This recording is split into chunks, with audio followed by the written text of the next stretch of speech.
If a new restaurant owner is getting to set up shop, what would you advise them when it comes to managing finances? This is a different world in here, James. Oh, yes. The best advertising is a satisfied customer. Our best-selling drink is easily our Spanish coffee. What would your expected profit margin be? This is where we prep the turkeys to go into the oven. Oh, and the aroma here, it is so turkey-filled. Look at that. That's kept our business going for over 100 years. Break down the revenue real quick for us. And it's like having a party at your house every night, except you have someone to wash the dishes, someone to cook the food. My family acquired half ownership in 1941 for $1, and now we treat the entire staff as family. In this episode, you'll discover behind-the-scenes hacks, tips, and tricks that helped James run a generational restaurant past a century years old. Most restaurants can't survive past 5 years. Plus, you'll find out how his restaurant became known to be the largest user of Kahlua. So let's go dive in.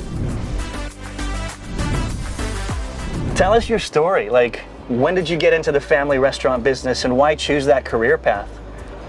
Well, when I was a kid, I wanted to be a professional baseball player, but I didn't get drafted by the Red Sox. I got drafted by the U.S. Army, and it wasn't to play baseball. After a couple years of college and not knowing what to do for a career, that's when I decided to go into the family business. And it was really actually a good personal decision for me because I was a really shy kid. You were? And a really shy young adult. And the restaurant industry gets you over being shy real fast. My parents actually never ever put any pressure on me to That's good. take over the family business, but they kept on asking me to come down to help. So between classes, I'd come down and help out, wait tables and do whatever I could to help out. So how long, as of today, have you been part of this business, specifically you? It's pretty close to 50 years. It was 50 so years. long ago, Wow. I can't remember when I went full time. Gotcha. So take us into the original entrance to the Hubert's Cafe and we'll follow you in. Alrighty. I mean, this building is obviously over 100 years old. Yeah, it goes, it's built in 1910. 1910, all right. So this is the original one with the ceiling and the highlights. I mean, this is a different world in here, James. Oh, yes.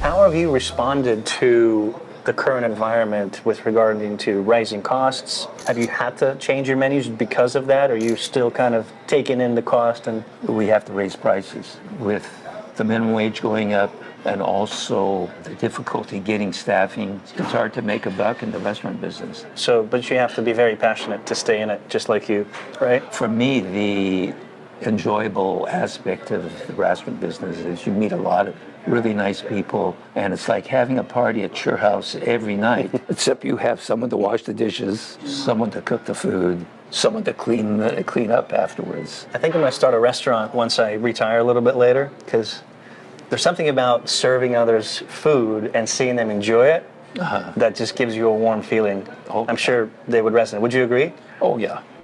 If a new restaurant owner is getting to set up shop, what would you advise them when it comes to managing finances? Like, what are the typical mistakes that they make or pitfalls? What have you learned over your number of years? Well, it's been a long time since we've been a new restaurant. Right. We're an old restaurant. But generally speaking, one of the biggest issues with a new business and a new restaurant is having enough financing, because early on, So expensive.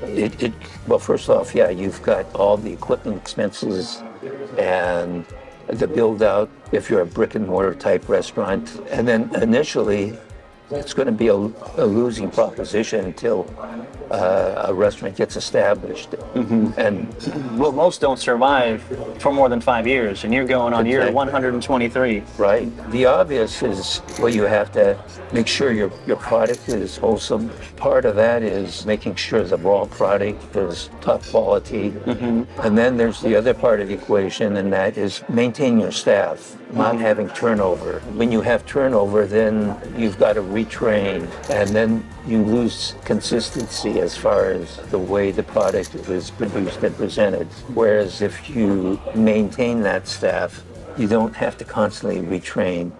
You've got an incredible team, and some people have been here for decades.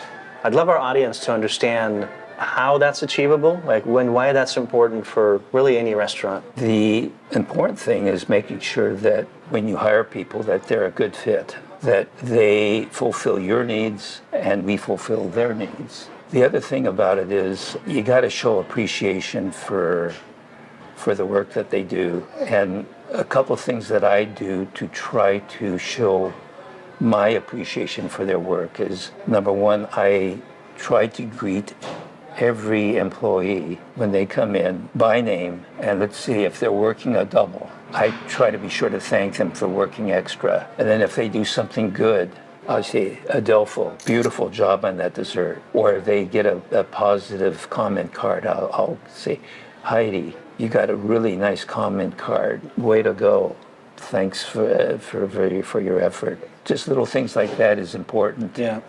We're going down, by the way, to the prep area, right, James? Yep. This is what happens here. This is where we prep the turkeys to go into the oven. Oh, the aroma here, it is so turkey filled. Look at that. It's called a groin pot, but this is, we're making soup stock. Yum. And also the stock that we get from this, we use for our gravy. It smells amazing, James. This is what we call a combi oven, and it's a combination steamer convection oven. And most of our roasting is done with this turkey oven. gets roasted here. Right. Gotcha. But we also have double stacking convection ovens. Right there. Yeah. Touch on leadership. What is your leadership style in a couple words, and why is that important for a restaurant owner? Well, I'm a real easy boss. I don't get into people's faces and chew them out. I think the most important thing is if you need to have a conversation with a staff member, do it privately, not publicly, because you don't want to make them look bad or embarrass them. The thing I learned about leadership is that you can't do it all yourself, and it's better to spread out the responsibility among your staff. And usually, let's say you pick someone who's part of the rank and file and you give them a little bit of responsibility. They're flattered because you trusted them and you gave them some additional responsibility. And of course, you have to hold them accountable. I have found that is a way to make people just take them from being just employees to being company-oriented personnel. What is your best-selling drink? Well, our best-selling drink is easily our Spanish coffee, which is a flaming drink done tableside.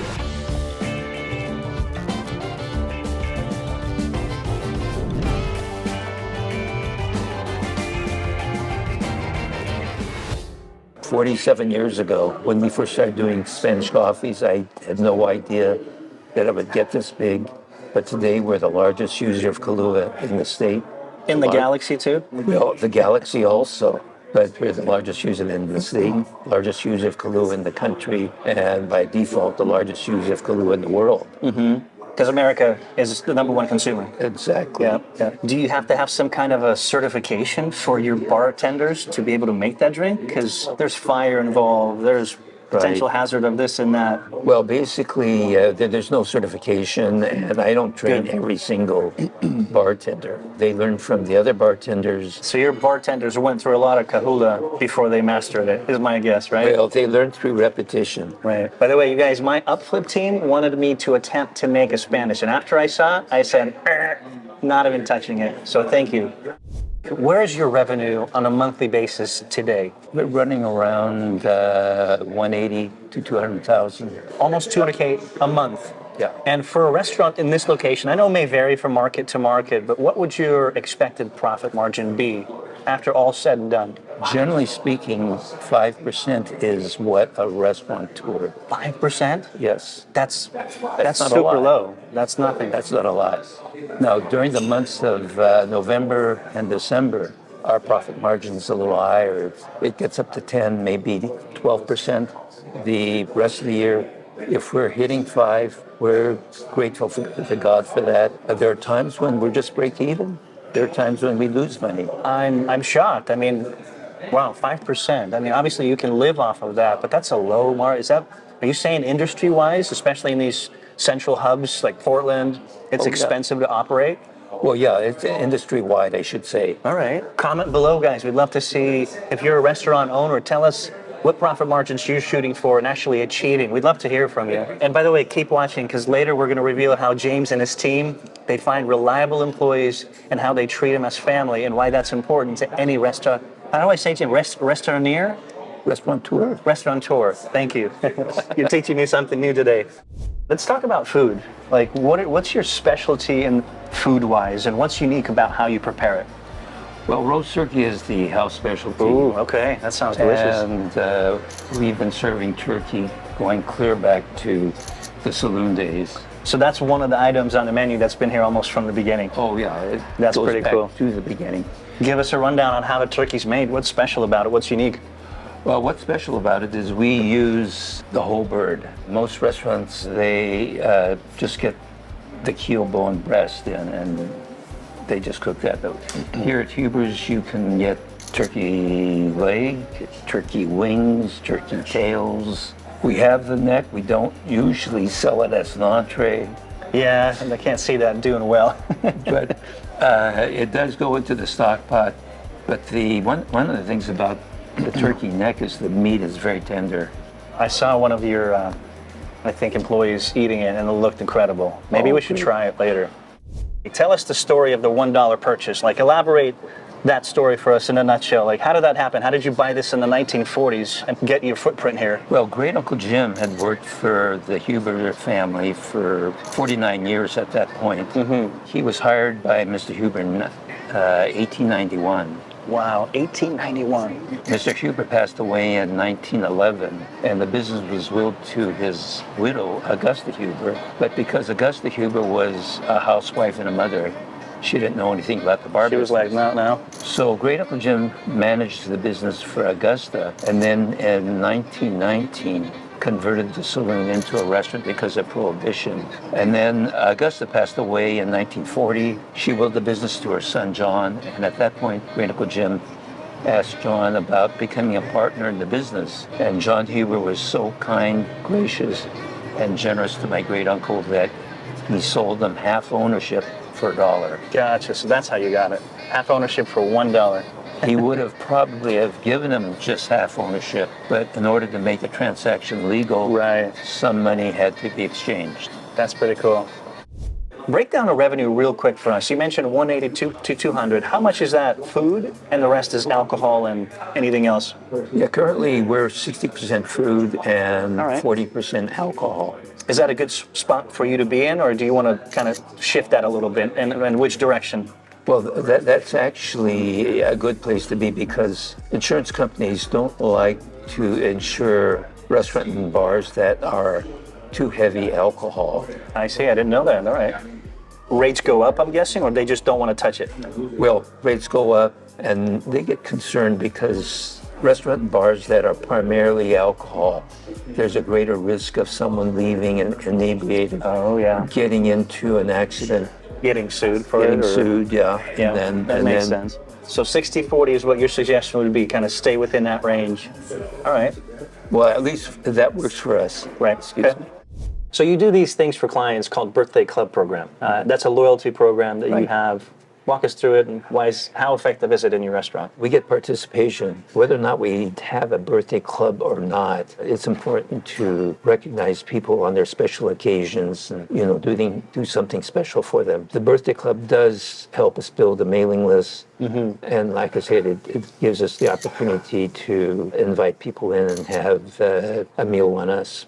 That's awesome. So you offer the birthday program, people opt in, put their email address and then their date of birth, and then you email them automatically. It says, hey, it's your birthday, come on in, we have a free meal for you. Well, it's either email or U.S. Postal. I'd love to hear from our audience how you guys, if you own a restaurant, how do you recognize your guests in a special way? We'd love to get your ideas, so please comment below, and don't forget to check out the UpFlip blog for more information on how to run a successful business.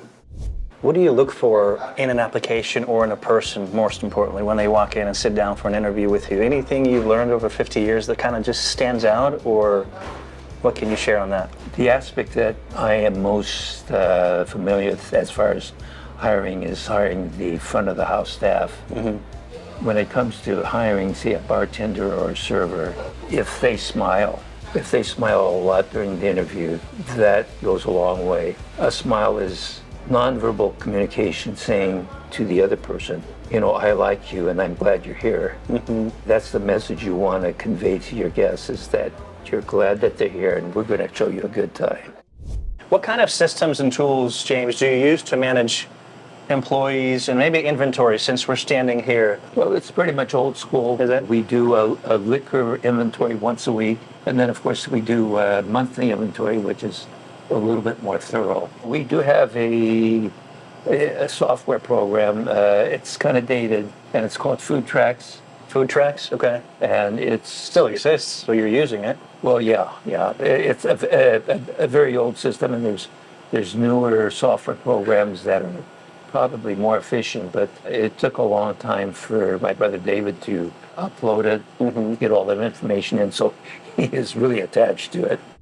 Blitz Time with James. James, what would you tell your previous boss if you had the chance to?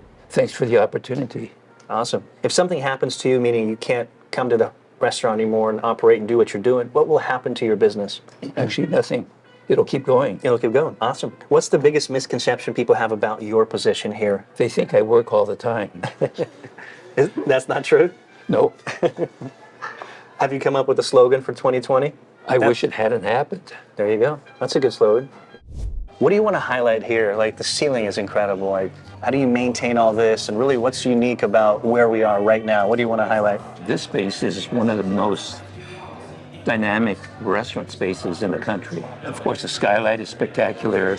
The mahogany paneling is vintage. Why don't we walk around and kind of show a little bit of the features in here? And the question to follow is, you've had movies filmed in this restaurant, right?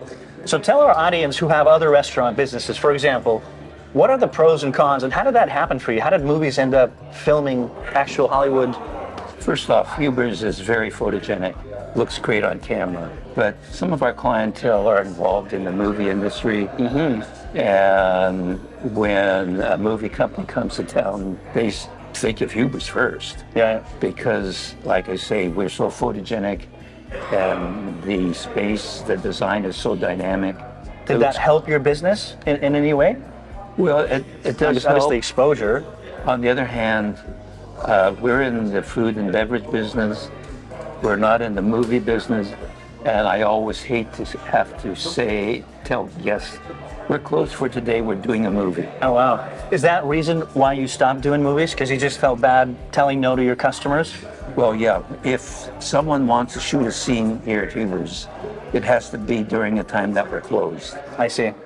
So tell us where we're standing, because there's two different sections to Huber's Cafe. That's the original part, as we all know, but when did this come into play and how did that happen? Yeah, this space, which we call the dining room, was built in 1997, and that's when this space became available. We decided that it would be beneficial to acquire this additional space, because at the time, we would have a line of people waiting to get into the bar. Oh, wow. Especially on weekends. I bet.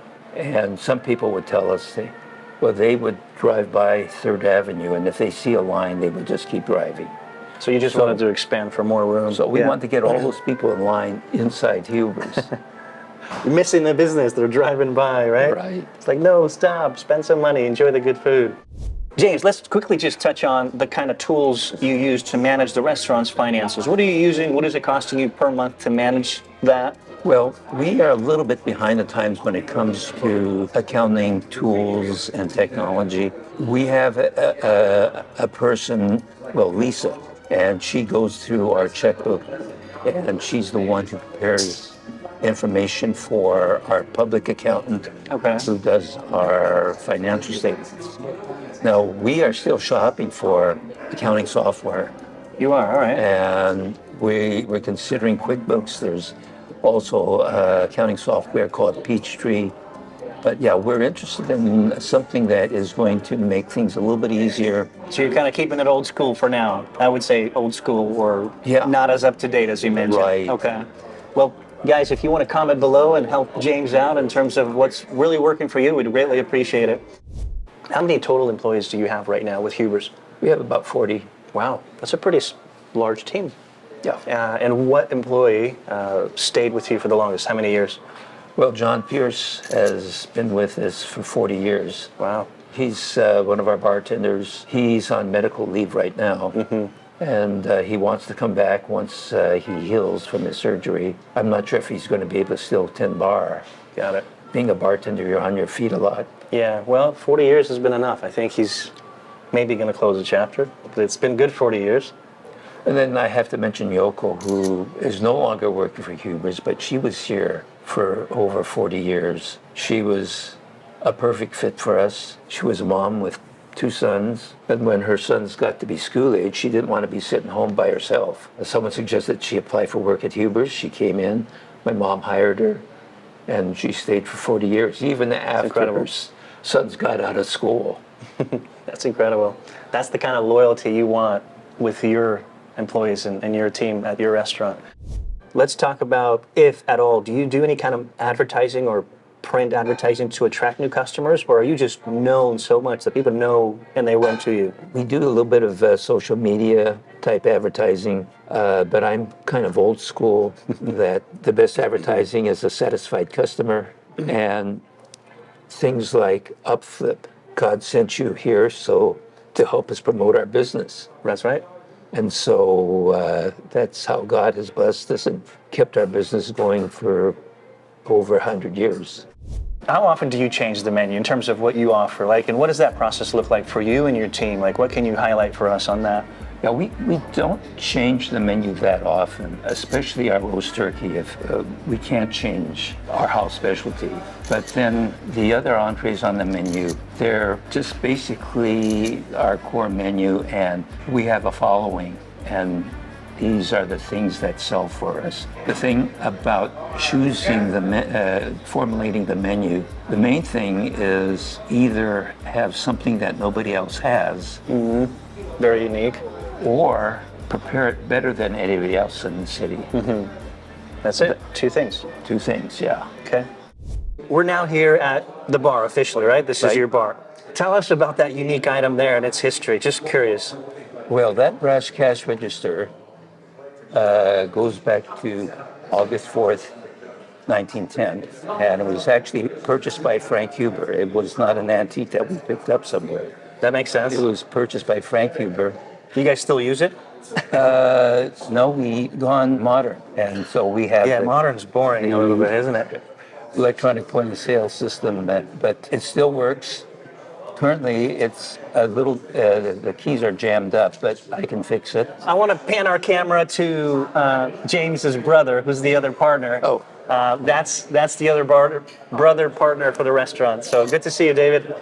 Let's touch real quickly on the Kahlua story. Right? When did it come into the story of the restaurant? When did the sales increase? And when did you officially, by definition, became the biggest user of it? We've always had Kahlua in our inventory, but we started using large amounts of Kahlua, probably starting in the late 70s, early 80s. By the time we hit the 90s, we were going through an incredible amount of Kahlua. And is it mainly because of the Spanish coffee? Oh, yeah. That's it? No other reason? All right. What's special about the drink? Because I don't drink that, so I'm just curious. I'm not quite sure what's Spanish about it, but it's one of those names, huh? Yeah, exactly. Well, what makes the drink special, especially here at Huber's, is it's done tableside, and because our bartenders make so many, through repetition, their expertise level has reached amazing levels. I really marvel at how good they've gotten. I used to make them all. You did, okay. And, so you have some expertise there. Yeah, but our bartenders have far surpassed my humble skill level. I want to ask our viewers, as you've seen how it's done, comment below on what you think. We'd love to see what you guys think, and please share that with us. James, if you could share one thing, and that is the reason for your success. Well, it has nothing to do with my entrepreneurial skills, but it was by the grace of God, and I am a Christian man, and God has blessed me all my life. And I remember when I first got into the business, I prayed and I said, God, help me to make a success of the family business, and I will give you the credit, and here we are. I will give you the glory. This is it. This is payback time. That's amazing, by the way. It's very inspiring, because I think without faith, we'd all perish in some extent. Yeah. I love all these pictures. I'm just wondering, is there anything you want to show us? Oh, this is my dad. Oh, that's your Andrew. dad. Wow. We have a picture of Frank Huber back that way. Yes, I saw that. And then there's a picture of my great uncle, a couple of them. There's one over here. Let's take a look. Just curious. I'm sure you guys all enjoy history, and this restaurant certainly has the most. Oh, that's pretty cool. There's that turkey. Right. Some of these spittoons, we don't put them out for people to spit in them. One of them is behind the bar. Bartenders use it as a tip jar. And this is where you got your free turkey sandwich. Back in the saloon days, if you came in and ordered an alcoholic beverage, you got a free turkey sandwich. Well, I know we'd love to try it after we're done. Right. A little ramekin and a coleslaw. How has the restaurant industry changed over the last 30 years since you first started? It's been harder to get help. Previously, we always have people popping in, applying for work. Mm-hmm. Or if we ran an ad on Poach, we'd always get some response. But nowadays, it's so hard to get people to just come in for an interview. Wow. I'm not sure what people are doing these days for Just staying at home, flow. James. Apparently. Yeah. Well, it has been my honor to get to know you. Oh, and, thank you, Paul. You have an incredible place here, definitely an icon. So thank you so much, James. My pleasure. God Paul. bless you, and we wish you well. Thank you. I hope you guys enjoyed this episode with James, one of the owners for Huber's Cafe here. What an icon, more than 100 years in business. Hope you guys took away and learned some things. We appreciate you watching. Take a second to like, subscribe, and hit that bell so that you don't miss any of our videos. And again, thank you so much, guys. Take care.